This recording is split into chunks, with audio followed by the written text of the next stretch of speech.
we go. Yay! Awesome. I don't know what's happening here. I think you're not. Hi. I don't know what's happening. So I'm Sunny Megatron. This is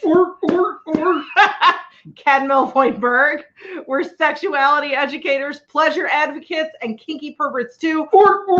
We're also married. And also, I'm married to a walrus. Apparently, I'm in an interspecies. Hello, Mr. Tusk. Oh, God. I don't know what's happening. Welcome to American Sex Live. So we normally host the American Sex Podcast, which drops every Monday on all the places you find podcasts, like Spotify and Apple Podcasts and iHeartRadio, blah, blah, blah, blah, blah, blah. And we've been on hiatus, but we're back on Mondays. Yay. But this is different. Every single Wednesday night, we do American Sex Live, which is our live stream that is completely different content than what you hear on our regular podcast feed. Also, there are visuals, apparently. So, yay. We are going to be talking age play with Mako Allen from the Big Little Podcast today. You can see Mako sitting in the little square just beside us. The little square. Fun. Okay. But before we get to Mako, I am going to do our traditional housekeeping, which here we call ball washing. So first thing is, if you're on the Get Vocal platform watching us, we love you a little bit more. And I'm going to tell you why. Because you get to do all the cool stuff. See, this is broadcasting on Periscope. Not that we don't love you. We love you, but we want you to have better stuff. So this is broadcasting on Periscope, Facebook Live, and YouTube Live. However, if you're on those platforms, there's certain things you can't do. You can't read all the comments that are happening in our chat on Get Vocal. You can't pop on camera and ask us questions and interact with us. You can't be felt up by a walrus. It's like rubbing. It's like sandpaper. Anyway, and you can't join our after party. You see, at the 1 hour mark, which for us is 9 o'clock Pacific time, we shut off the recording, which means the simulcasts go down. You're done. You can't see us anymore. But we're going to stay on the Get Vocal platform and have an after party. And when the recording goes off, that's when the fun really, we get a little weird. It's off topic. Whatever happens, happens. So after party, woo! Spring break, 1989, woo! Long story short, that's the way to get you over to Get Vocal. If you're watching on one of those platforms, I think in the description, there'll be a link to broadcasting live on Get Vocal now. Click on that link, or you can go to bit.ly, bit.ly/Sunny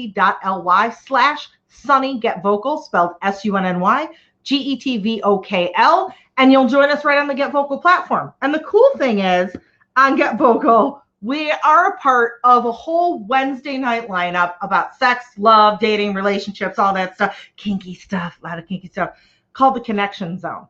We're the last time slot, but if next week you come on here 2-3 hours earlier, you'll get a bunch of shows all evening. And so Wednesdays is this subject matter. Thursdays is True Crime Thursday, so all true crime shows. Fridays is Fandom Friday. Tuesdays is Tasty Tuesday, so food. And I don't know if they have Monday yet, but Monday is going to be a thing at some point. So join all the other shows. What else do I have to tell you? If you're watching right now and you're like, age play, I know all about it and I love it, and so do my friends. Grab in the Get Vocal chat the link and tweet to your friends and Facebook to your friends. Let them know we're here and have them come on over. And same if you're like, I know nothing about age play, but I want to learn. Yeah. Moist Get Monday. over here. Moist Monday. That's perfect. Why is there not a Moist Monday? I'm going to propose that. Especially for somebody named Mermaid Hook. Yes, I'm going to propose that to the Get Vocal team. Okay, couple last things. If you like me and Ken and you like our content, whatever we do, most of the content that we do, we give away for free. I'd say 99% of what we do, we give away for free. If you'd like to support that, you absolutely can. Couple ways you can do it. One is become a member of ours on Patreon, patreon.com, patreon.com/American Sex. Or if you're on the Get Vocal platform, here's Adam with your cue. Yes, you go over on the chat on the Get Vocal platform. There's a little blue diamond. If you click that, you can tip us. You can give us V coins. And who knows, maybe we'll do a little dance if we get a V coin. So I think is that all I want to tell you? I'm gonna pop some links also in the chat. Oh my God, Waffles farted. Ooh. Oh, Waffles. Wait, hold on. I'm plopping the wrong link in the chat now. Waffles fart just ruined everything. I've lost my flow here. We're slowly down. You're gonna watch our death live on Get Vocal from a dog fart. Okay, here we go. So I've got our Patreon link. We also have wretched beast. We also have a Discord community, which I know a lot of our watchers are on our Discord community. But if you're not, come on and join us. I also give you our 15% off link to Stockroom that sells kink toys because I know a lot of you are kinky. Figured you could use that. And last week's guests were Marla and Luna talking about their bi-weekly race and kink discussion series. I put the link to that in there too, just in case you missed it last week. Okay. Did I get everything, Ken? Did I get all the things? Okay. Mako, please unsilence yourself. You are unsilenced. You're here. Hi. Why, hello. You have such a good podcast radio voice. And you have a good microphone. And an awesome hat. Yeah. So the thing with the hat, right? It's on the Big Little Podcast, I always wear a podcast hat. And I've got a bunch of them, and they're all ridiculous. And part of why I do it is that when people come on the podcast, they're generally kind of nervous because public speaking, number one fear. Do you know the thing about that?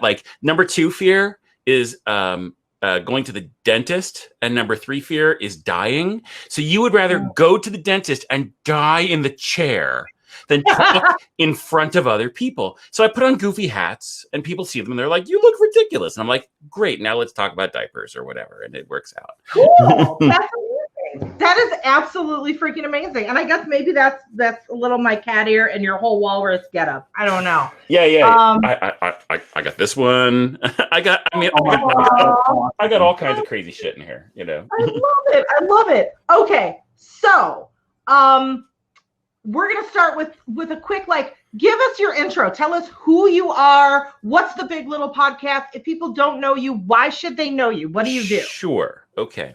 So the Big Little Podcast is a podcast by, for, and about age players of all kinds. And that's sort of a big deal because people tend to think that age play is just sort of one thing. And really it's not. It's sort of this wide panoply of different things. You don't have to wear diapers. You don't have to be an adult baby. You don't have to be like a schoolgirl. You could be sexual. You could not be sexual. You could be into spanking, not be into spanking. You could be a tiny little woman who likes to pretend that she is a geriatric dirty old man, and that's age play too. And so we welcome all comers, and that sort of tolerance. As for me, why I do this, how I got into it, all that kind of jazz. I want to say that I was about 7 years old when I knew that I was different. I found my dad's very poorly hidden stash of dirty magazines, started reading them, found some letters about spanking, and I was like, that sounds really kind of interesting. And then a few years later, stumbled into diaper fetishism in adult babies. I think I was maybe 12 or 13. I found this letter in a dirty magazine I bought at a newsstand in a government building. And in the magazine, it was a copy of Penthouse Variations. There were a couple of letters, and one was about this guy who was an exchange student in Germany, and was dating the daughter of the family, and they stayed out too late, and the dad caught them and bared both their butts and spanked them together over the couch, and that was kind of good for me. And then the other was this letter about this guy who went on a blind date with this girl, and they go back to her apartment, and she says, "I'm going to go slip into something more comfortable." And the something more comfortable turns out to be a baby doll nightie and a diaper. And when he saw it, he was like, "And that's so weird." But for me, it was this hallelujah chorus played in my brain, and these gates opened. Oh, and I was like, "That's not weird. That's the best thing I ever heard of." But I struggled with it, right? Because people don't get it, and they find it shameful. And I found it shameful. So for years, it was my deep, dark secret, hidden in the closet, in a box, under a suitcase, behind a sweater. And what changed it for me was a couple of circumstances. One was I met this girl in college who was domineering, which is not dominant and not a good substitute for dominant. And after being with her and actually getting engaged to her, I realized we weren't going to make it. And she went away on a long trip. And when she came back, I had experimented with diapers and going to see a pro dom or two. And I told her all about it. And we were just done, like super done, super fast. But don't feel bad because it worked out really well for me. After that, I went to go see a therapist to get sort of a checkup from the neck up and make sure I was okay. And he gave me some. I love that checkup from the neck up. Yeah. Why have I never heard anyone say that? Well, you heard it now. There you go. Right. And he told me this super smart thing about sex and sex related things like fetishes, which is that they serve three functions and people generally aren't in tune with all of them. The first one, that it actually makes babies. Yeah, everybody knows that. The second one, that it's recreation. Some people realize it. A lot of people don't and attach shame to it. And the third one is that when you have a fetish, that it's often a release and relief of emotional tension. And that people that have fetishes, we tend to be kind of almost bipolar in how we embrace our lives. It's you're either having an amazing day or it's total shit. This is the best cheeseburger ever, or it's hot garbage. Boom, boom, back forth, right? But when you engage in your fetish activities, it like bleeds out that extra energy, like the steam comes off of you and you get to kind of chill out. So it's actually really healthy for you to do it. And so I heard that. And I was like, I remember I like left the office of this guy, and in the parking lot, I saw this empty parking spot, the line on the ground. And I was like, this is my personal Rubicon. Like, I'm going to step over this line and I'm going to leave like shame and like being involuntarily vanilla behind me. And like, I'm all in, baby. Boop. And I stepped over it, and that was that. And after that, a couple of years went by. I made friends on the internet, started talking to lovely diaper perverts and whatnot. And some friends of mine went on the Jerry Springer show. And it didn't go well, right? Like it was right. I'm a peaceful, easygoing guy. I'm a Taoist and I'm nonviolent and mindful. Jerry Springer is sort of my mortal enemy. They go on the show. It's recorded one way, and they thought it went okay. Edited a completely different way, where he does his final thought business and makes them really look bad. And I was like, this shit will not stand. Someone's got to do something about it.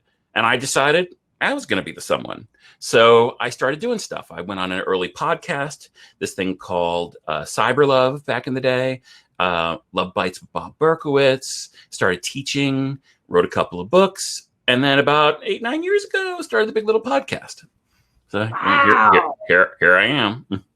That's an amazing story, and and an amazing journey. Yeah, That's just incredible. I was talking to a few people online, here and there, like, some regular listeners, like, hey, I'm excited about tonight's topic. I don't know that much about it, and just knowing our audience, there's some people who are like, people wearing diapers watching this right now. Sure. And then, goes from there to like, ooh, age play. I don't know that. I've always thought that was creepy, or I don't get it. They're here and they're like, but I want to get it. And I think hearing your story, your introduction and what you went through is really eye-opening. And what your therapist said to you, I love that explanation. Yeah. So what were some of the things when you started delving into the age play community and realizing you said at the beginning, they're all different types of age play. There is no one way. Right. What were some of the misconceptions that maybe you had that you started to let go as you started to realize what the community was like and what the people in the community were like? Well, I'll tell you an early one, right? Which is that I saw that there was this sort of divide between let's call them like average perverts, your regular leather folks or whatever, and age players. And like people in the spanking community, spankos, they go through this too, where they're well, we just do the one thing, we don't do the other thing, we're not like you guys. And there's a lot of like almost imposter syndrome, right? Like, well, I mean, I don't have floggers and I don't have like a leather vest or whatever, so I can't be in the special club. And honestly, that's mostly bullshit. For one thing, nobody, I mean, I have literally talked to thousands of people through the podcast and my advocacy work over the years. And I can't say that I've ever met anybody like that. They're just one thing. And the one thing that they are, is they stay that thing like forever. I myself have changed and morphed over time. You know, when I first said I'm a spanking guy, I kind of like the diaper thing, and I'm straight, and like that's all I want, and I'm a bottom, and that's it, right? No. Now I'm I went from straight to being pansexual to being bisexual. I like to say that I was pan, and I had the option to bi, and I took it. Right. And I went from being just a bottom to being a switch. And like, I'm a big and I'm a little, and those things don't necessarily map, by the way. You can be a big bottom and a little top. That's a thing. You know, it's very messy and sloppy and indistinct. You know, so like a big thing for me is that, and this is a thing that we say in the Big Little Podcast all the time, right? Is that labels are just like placeholders for a conversation. If there's a thing and you feel you are that thing, if you're wondering if it's valid, guess what, motherfucker? It's valid. You're the thing. You already are the thing. You don't need permission. And that's kind of like the windmill that I tilt at all the goddamn time, is teaching people that if you love yourself and you are happy with who you are and what you're doing, you don't need anybody else to do that, to rubber stamp you. And weirdly, like the strange, weird side effect is when you believe in yourself and you're good to yourself, it's magnetic. People come and want to hang out with you and spend time with you. I mean, look at me. I'm like a chubby guy. I don't have a lot of hair, whatever. I see more naked people in the space of a week than most people do, like in their lives. And it's not because I'm John Gottrocks with like a six pack. It's because I like me. And I teach people to like them, and most people should like themselves. I love it. I love it. So go ahead. I was just curious about something. I have three activities that littles do that it's not really word association, but I just want your commentary on it. The first one would be coloring. Sure. Coloring is amazing and super soothing and kind of interesting because it's sort of a big thing and a little thing, right? Like it feels good to be creative and it feels good to get disinhibited. And, as a big or in your like adult incarnation, you're taught you gotta, wipe your face and fucking button your shirt and do the right thing and be on time for work and don't be an idiot, right? But when you're little, if you want to, you can color outside the lines or do whatever you want to do. I have a personal thing that I do. I get little often. I like to color a lot. I take regular. Hold on for just a second. Did you say color outside of the lines? Yeah. That's insanity. I never even considered that. Because sure. I know, but that's just. I take it a level further. I like to take regular coloring books and sharkify them. I have a big thing for sharks. So like I'll have like, Elmo's on the swings, right? And I'll like have a shark coming into the frame, getting ready to bite the shit out of him. I do that all the time. That's funny. Okay, what's your other? Second thing would be enforced bedtimes. Yeah. Have them, had them, love them, hate them, love hating them, hate loving them. Yeah. Are you like, hey, I need a glass of water? So So people in my poly and kink family, and anyone that has known me really well for a long time, will recognize there's this thing that I'll say kind of late at night. I'm one of those perky, disgusting early morning people that pop out of bed ready to take on the world at like 5 a.m. So this time of night, normally, like my mental sidewalk's all rolled up and ready to go. And what I'll say is I'll get kind of little, and I'll say, I'm not sleepy, and that means in about 3 minutes, I'm going to be on my face. Mhm. Yeah. And then the last thing would be story time. As a little, are you a fan of it, and do you do it as a big? Yes, absolutely. So I'm an author too, right? Oh. I wrote 2 books, Anti-Eva's Border and Concerning Littleton, but both of which you can find links to over at my blog, which is onlydoing.net. And a bunch of other short fiction besides, a bunch of which is actually up on the blog. And I'm a big believer in storytelling. I love it for a number of reasons. I'm also a Taoist, and so I'm super fond of Zen stories and tell loads of them. And I love Zen Shorts by John J. Muth, which is one of the best children's books ever written. It's super good. It's basically Zen stories for children. And I love reading my own dirty fiction to people. I do it all the time. That's awesome. That's amazing. And thank you for sharing those 3 things with me. So, sure. One question that I think is on a lot of people's minds who maybe aren't particularly familiar with the age play community is, wait a minute, is it sexual? Or is it not sexual? And from people I know in the age play community, even within the community, there are some people that are like, well, of course. And other people are like, no. So personally for you, is it sexual or non-sexual? And then give me some commentary on that debate within the community. Okay, so my answer is yes. Because it's both. Sometimes it's really one. Sometimes it's really the other. Often it's a delightful, frothy mix of both. And I think that it's like super reductive and tribal to say it's only good if it's this way, or it's only good if it's that way, right? You know how I'm a big fan of food metaphors, right? Do you know how a peanut butter and jelly sandwich is the perfect meal and you could eat it breakfast, lunch, or dinner and it's perfectly satisfying? Mm-hmm. No, you don't. That's bullshit. Sometimes you want sushi. Sometimes you want mac and cheese. Sometimes you want a big slice of chocolate cake, right? Yeah. But I just did have peanut butter and jelly before breakfast. Don't get me wrong; it's delightful. I like it too. Okay, but it's kind of like saying how all people from Seattle have itchy balls. No, they don't. They're just people from Seattle. All people that are age players, what they have in common is that they're age players and that they're human beings. So, well, it should be sexual. It shouldn't be sexual. It should be go fuck yourself. That's what it should be. It's whatever it is. It's valid, right? I like that. I am forever everybody I know from Seattle now is having itchy balls. Yeah. Right. Sorry, Seattle. I love Seattle. But so, I mean, that debate, it's been going on for a really long time. And I think where that comes from has to do with sort of the history of the age play community in relation to other communities. Mm-hmm. Age play is generally kind of spurned, or it had been, right? Like we're sort of going through this wonderful age play renaissance now, where it's more and more common and becoming almost boring, which would be amazing.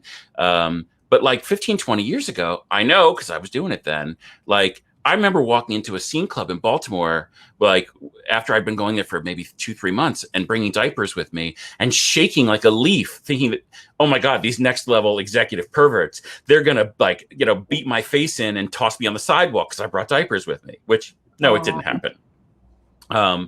And, like baby furs, okay, who are furries, who are age players, they're like even the next level down. Like furs spit all over them because they're like, what? So on your monkey suit, you wear a diaper? What the fuck is wrong with you, right? Oh, and then adult babies like piss all over them because they're like, wait a minute, so you're a baby and you're like a tiger? What the fuck is wrong with you, right? There's sort of like this history of everybody looking for the person they can step on to make themselves feel better. Oh my God, it's human nature. It is, right? And I think my theory about it is, I think why it's particularly virulent in the age play community is I have a theory about what age play really is. And I'm not going to say this is true for everybody because I'm not one of those wide brush painting assholes. Okay. I'm just going to say for many, in my experience, I think that what we're really doing is we're exchanging vulnerability. People being vulnerable to you, you being vulnerable to other people. And what we're doing is we're using a trope, a lingua franca, like a transmission mechanism of caregiving. Because we've all been through it because we were all kids, unless, I don't know, one of you guys was like built in the laboratory. I don't know. Yeah. And so I think that what happens is because these things harken back to vulnerable experiences and because they are in sensitive places, it's really super easy to sort of lose your own sense of validity. And so you're easily shamed. So anything that looks like it goes off center from like your perfect true center, you get really sensitive about. Oh, no, I'm not sexual. Don't show me your pussy. Right. Or, oh, no, I am sexual. Don't shame me and be sex negative, fucker. Like, so these two sides, they've been fighting forever. I don't know if you guys are tech guys. It's kind of like tabs versus spaces. No one's ever going to settle that argument. It's just what it is. Yeah. And, it's like, I know, especially a lot of people, I would say more outside the community, although I have run into a few people in the community that just equate it with like, this is weird. It's like, sure, pedophilia, it's wrong. It's blah, blah, blah, blah, blah. And I think though, we've had a lot of age play episodes on our podcast over the last even like 6 months or so. And it really surprises me how many people that we hear feedback from that weren't into age play that are like, holy shit, I get it. Like I thought it was weird, but now I get it. And I also think of like a couple of years ago, I want to say in like Manhattan or something. They opened up adult daycare centers that weren't. I remember that. Yeah. Yep. And so it was like, if you've had a hard day at work, you could go to work or on your lunch hour where you just like sat and forgot about all your worries, ate some ice cream, colored with other people and just acted silly. And people fucking loved it. And I just want to scream at everyone like, this is what age play is. Right. There's a social phenomenon that's been going on for a long time now. You can Google it, called being a rejuvenile. And it's sort of like vanilla age play. There's a reason why cartoons are so goddamn popular now. There's a reason why so many people that watch Adventure Time or Steven Universe or Avatar: The Last Airbender are grown-ups. Because that thing about, well, now you're a grown-up, you have to put that shit away. There are people from like millennials, well, no, even Gen X, I'm Gen X, from Gen X on down that are like, fuck that noise. I love cartoons. I'm going to keep loving them. Here's my breakfast cereal. I'm in my underpants. Let's go. Like it's a thing. And it's good. Yeah, I love it. Like, I mean, they make, 50-year-old size cat ear headbands and walrus onesies. And I was just watching Ren and Stimpy like 10 minutes before we started this. Oh, yeah, of course. Yeah. So I have to say the baby furs are geniuses because wearing a onesie, sometimes you have problems getting everything off if you have to pee. How brilliant is it that if they're in full furry gear, they don't have to look for an escape hatch to get out of what they're wearing. I think they're not deserving of anybody's anger. So bless you, baby furs. A lot of people think that I'm a baby fur because of the whole shark thing. And baby shark, baby. It's like it's for me. Right. I love that goddamn thing. It's everywhere. And there are furs that are aquatic. They call them fins, and I'm not a fin. I'm sort of like the unreasonably excited, virulent president of the shark fan club. I just love them better than most people, honestly. Okay, so I just had a question in my head and it went away. Oh, I want to know about you. So when you are a little, so you're a switch. Yeah. Are you mostly a little? Are you mostly a big? Is it pretty even? Like I would say that I'm like 70-30, little to big. Okay. I've been married to my wife for 15 years. or we'll be together for 15, not married for 13. And, we met through a spanking group, and she's my big. She owns me. I'm her property. And it's very MSy, but we don't use like master and slave. Like she's my mommy, my mama, and I'm her baby. Yeah. Right. Yeah. Yeah. So with your little persona, tell me about you. Like what age, what I know you like sharks, but what activity? Yeah, what else do you like to do? What game? Sure. So little me and big me actually have slightly different names.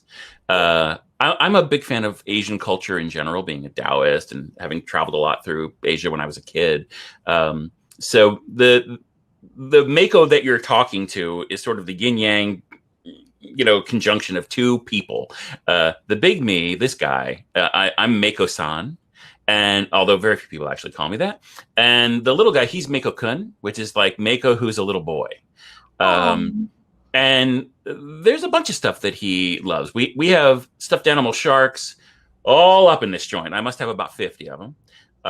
We love cartoons. People give them to me. I don't even have to buy them anymore.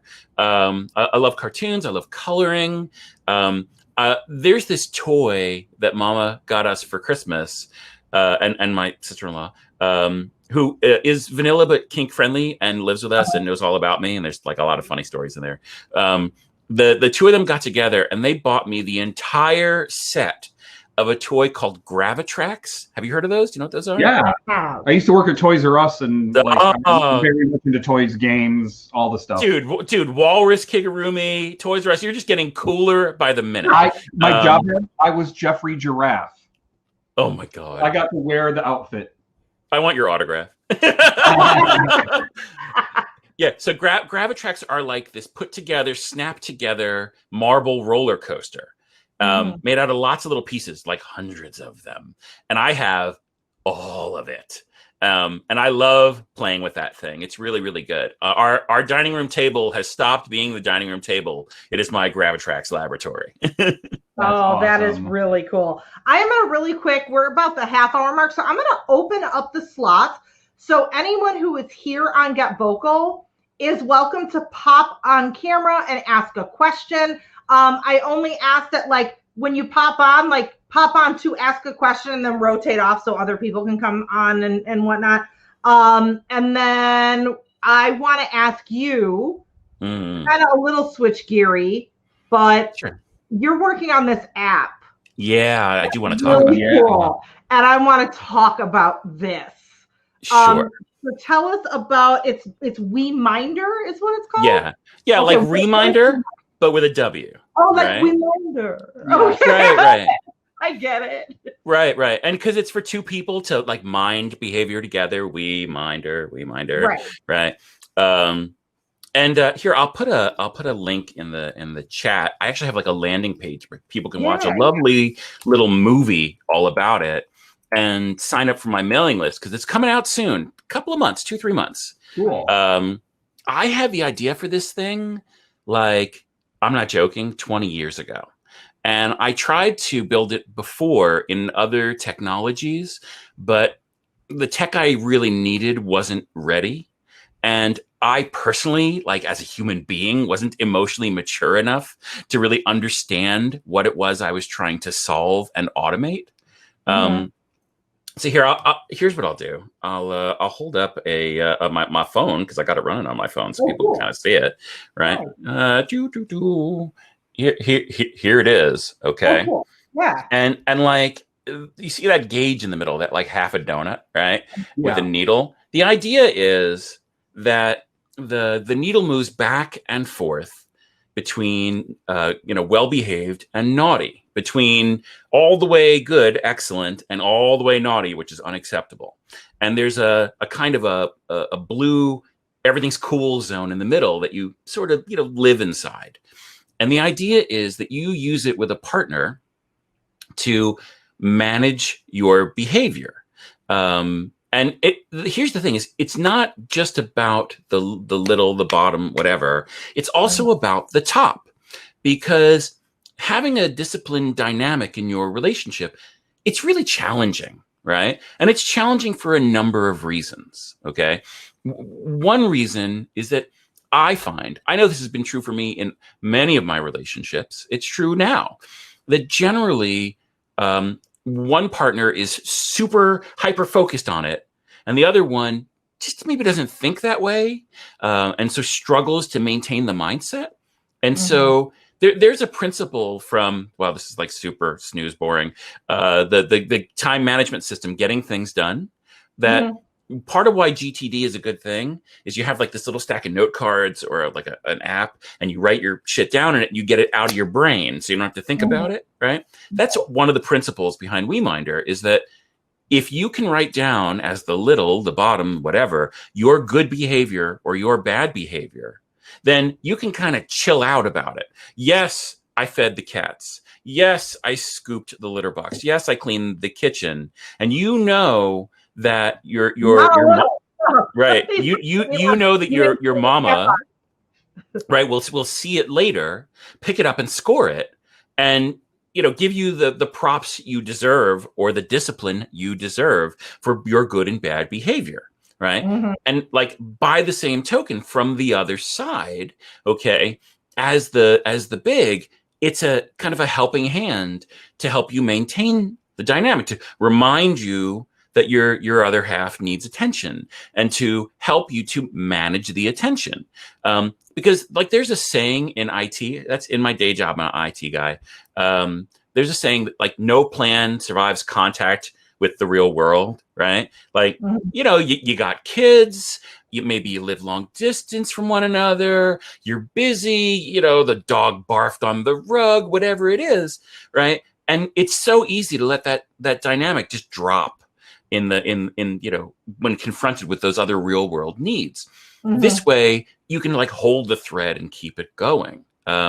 Because I don't know if you guys do discipline stuff in your relationship or not. Here's a question for you guys and for folks in the chat room. Which is worse? Okay.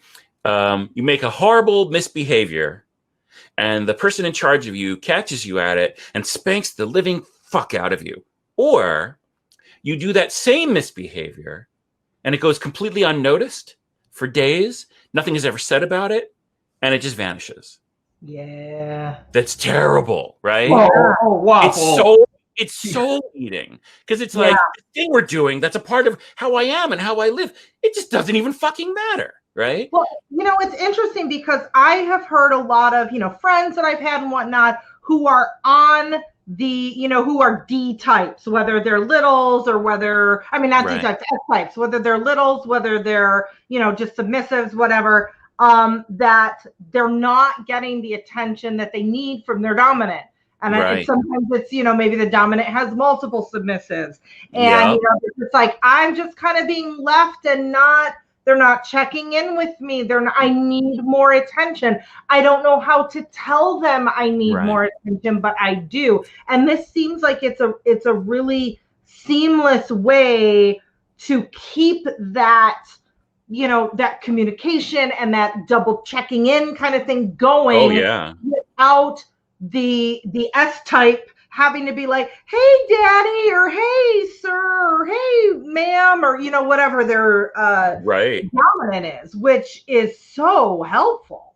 There's a feature I'm working on, like right now. Well, not right now, we're podcasting, but like that I just started. That's one of my last things I need to do before I'm ready to go, that I call the Mood Thermometer. Here, I can show you a little mock-up of what it looks like. Okay. What this is, it's kind of like the dirty, clean magnet on a refrigerator or a dishwasher. And it's for both partners, right? So like if the dominant is having like a crap day at work, they can go into the Mood Thermometer and tap crap day at work, which makes like a frowny face. And then it sends out a text notification to the other person. Hey, your mama, she's having a bad day at work, right? And then the little can go into the system, tap on that face, which will turn it from blue and green to green and blue, and it like let the dominant know, hey, your little one, they know you're having a shit day. So then when they get home from work, they're not going to be, mama, can I have a drink? Can we play? Can you like masturbate me?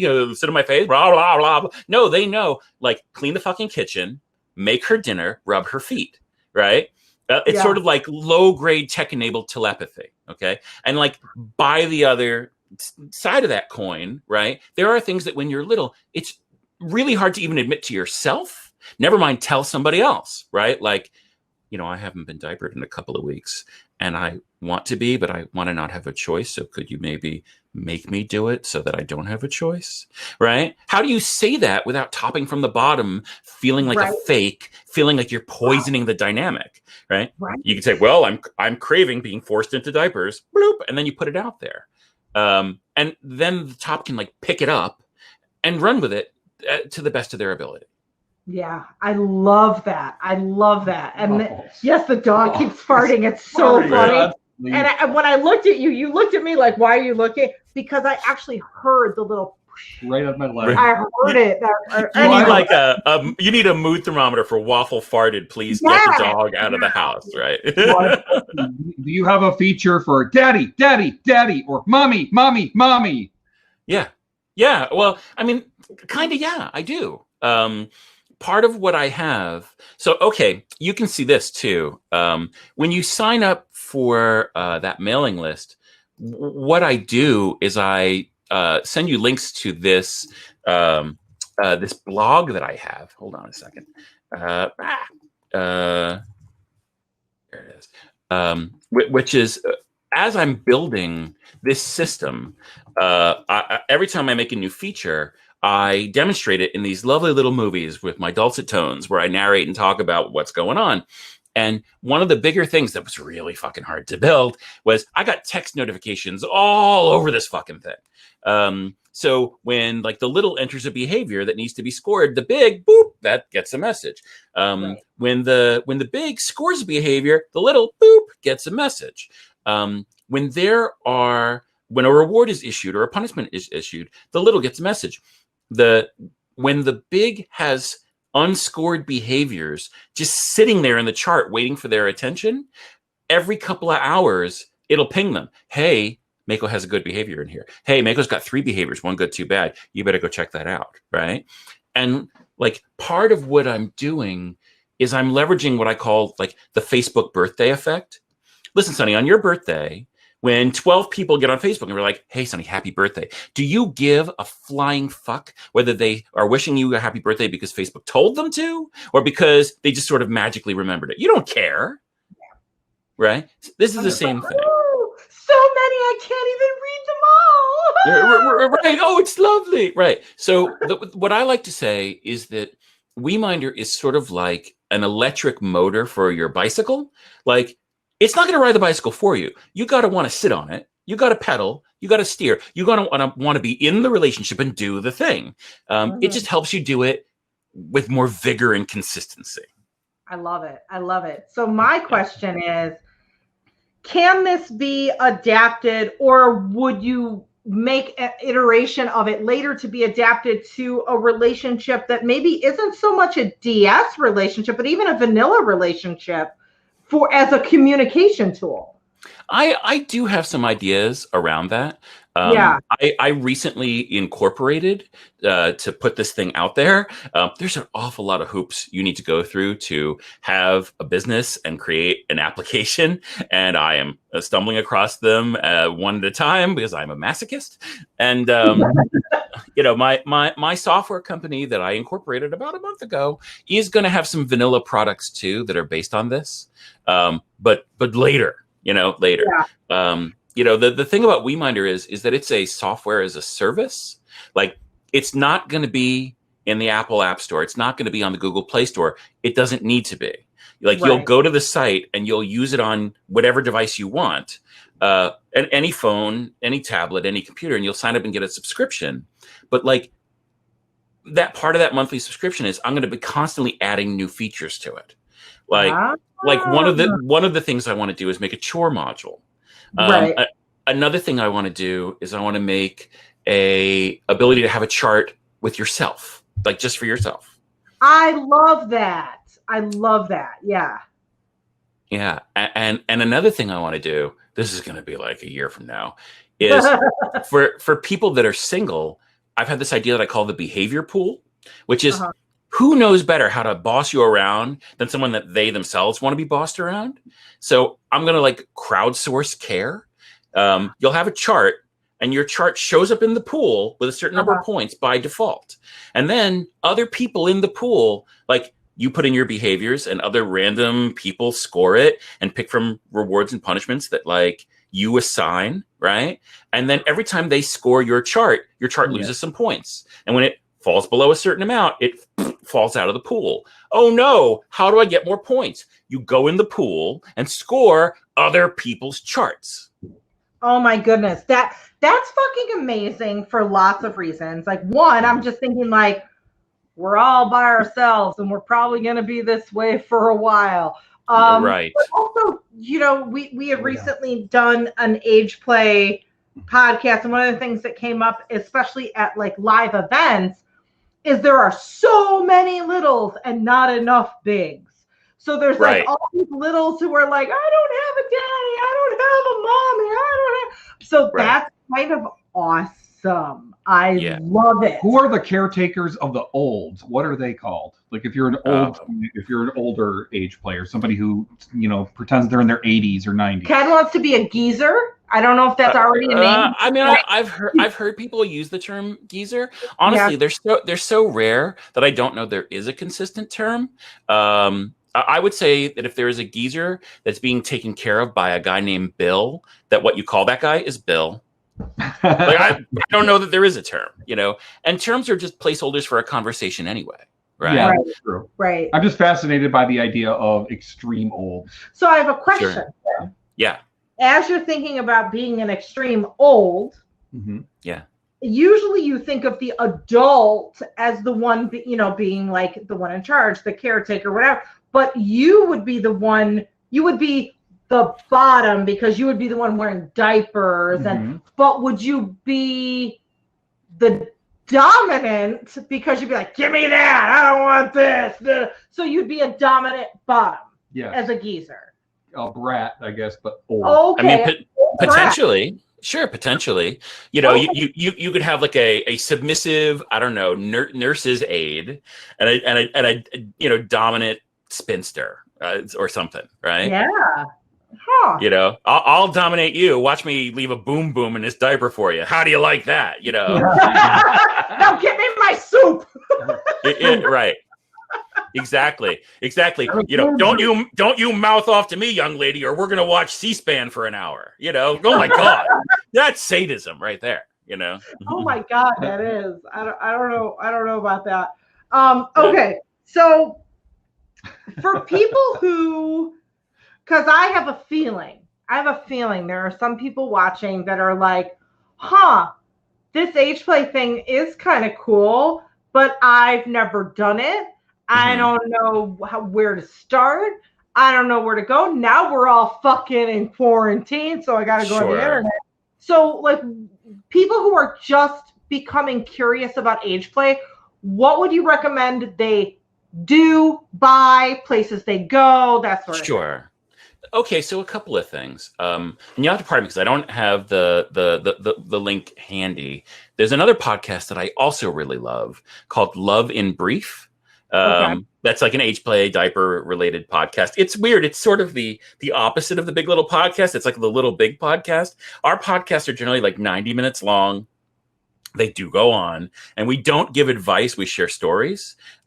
Whereas on Love and Brief, they're generally about 15 minutes long, and they are specifically about giving advice. And they're great.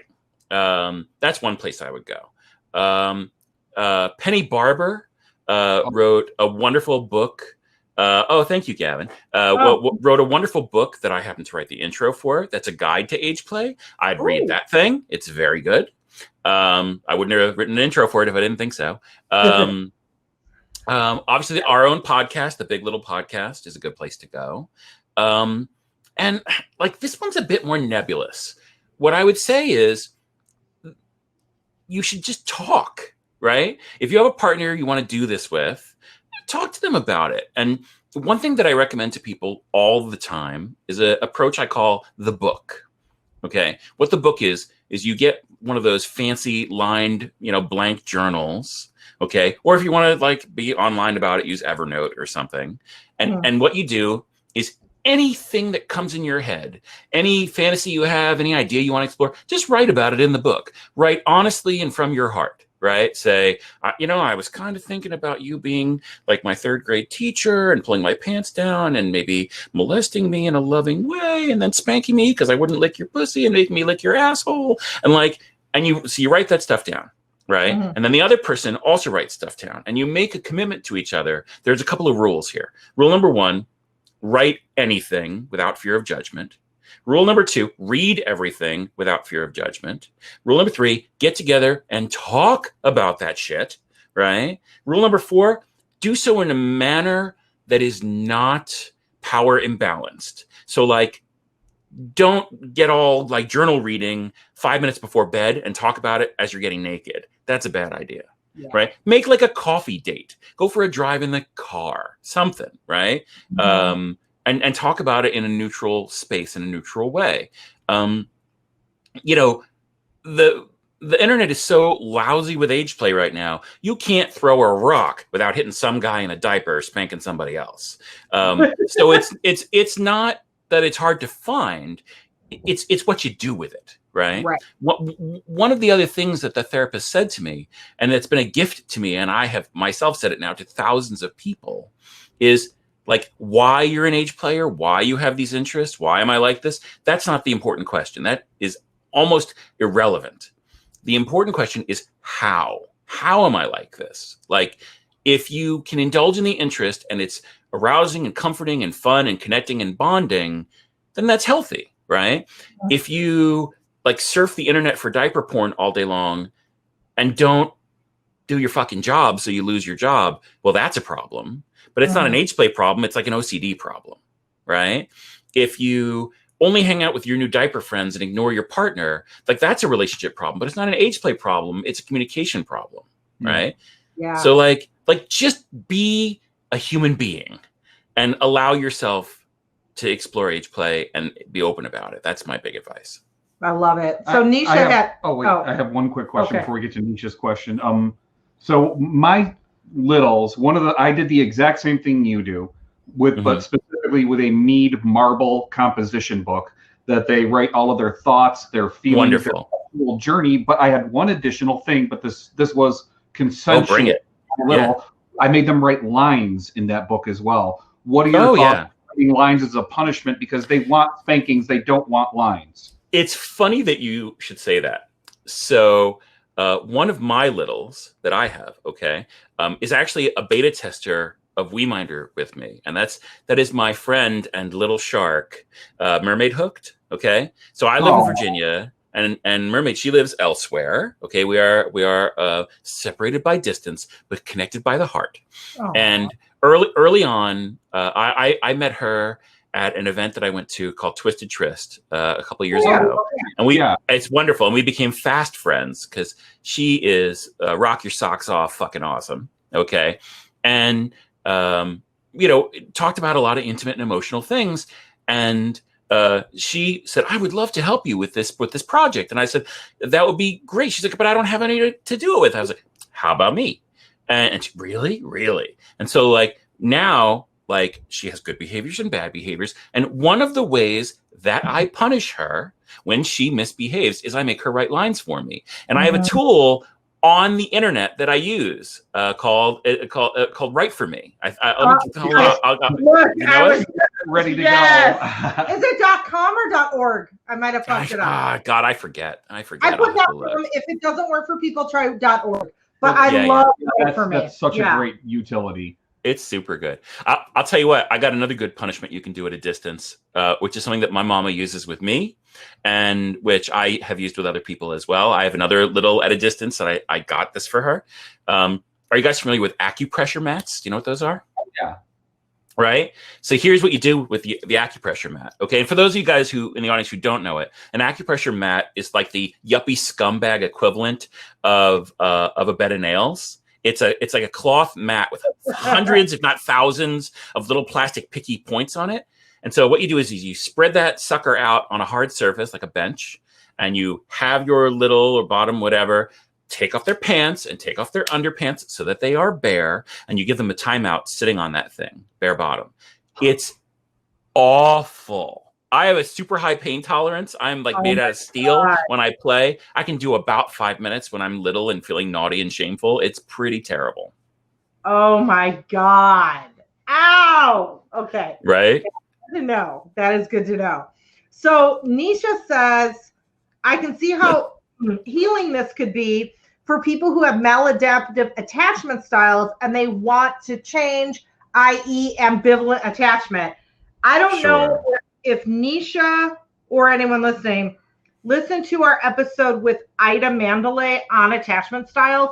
And I can't remember if we brought up, can you heal your attachment style through kink? And we might have brought up little play. I can't remember, but listen to that episode. And yeah. I mean, I believe kink is so therapeutic. I agree. I do want to toss a cautionary note on that, though. Like, cathartic and therapeutic are wonderful. Yeah. They're not therapy. Exactly. I always say, like, kink is therapeutic. It is not therapy. And I highly suggest for people who are using kink for very therapeutic purposes, find a kink-friendly therapist that can help you deconstruct what you are uncovering in your scenes. That is the ideal situation if you can do that. Yeah. Kink-aware professionals, yo. Yep. Go to that thing. Absolutely. Yeah, it makes a world of difference. Yep. There's this thing that I think a lot of people inside and outside the age play community struggle to understand, right? And I think it maybe also fuels that divide about whether things are sexual or not. I think that underneath the play that we're doing, there's a current of emotional validation that's occurring, where it's arousing because it's emotionally validating. Like an ex-mommy of mine, one of the things that she used to do with me is when I would be little and have potty mouth and cuss, she would scrub my mouth out with a green toothbrush with liquid soap on it. Okay. That's appallingly disgusting. Yeah. Okay.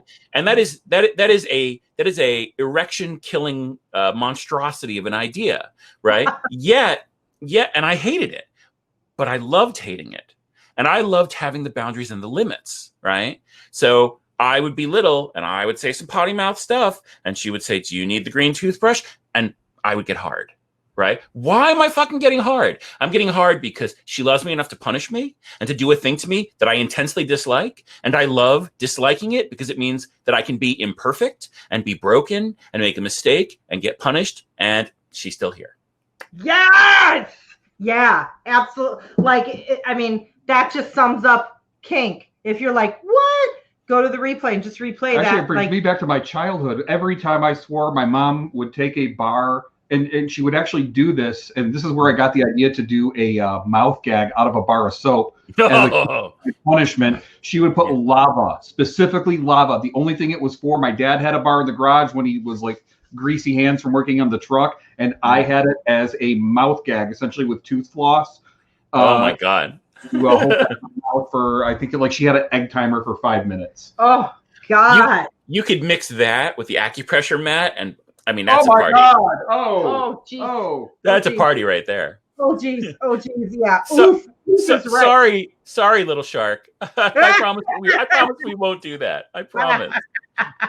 So this has been amazing. Here's what's going to happen now. We got 2 minutes left until the broadcast is over. So again, if you're on those simulcasting stations, which is Periscope, YouTube Live, or Facebook Live, get over here. The link to this broadcast on Get Vocal should be in the description of whatever medium you're watching right now. So just click on that or go to bit.ly/Sunny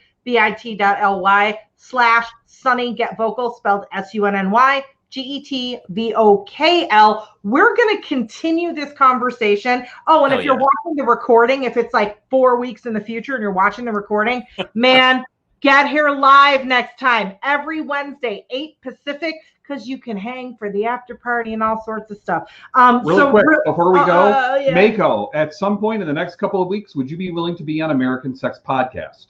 Hell yes.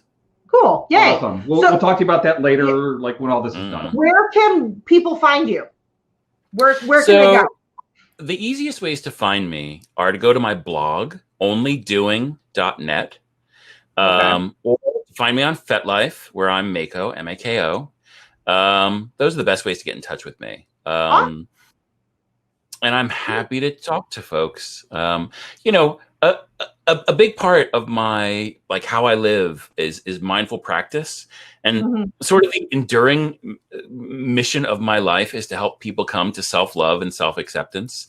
So if you're an Age player or just a regular old pervert and you feel kind of bad about it and you need someone to talk to, I'm your guy. Come find me. Awesome. Thank you so much. Thank you. Everyone here on Get Vocal, stay put. I'm just stopping the broadcast, but we're going to continue talking. So thanks. Mwah. Simulcasters, get over here.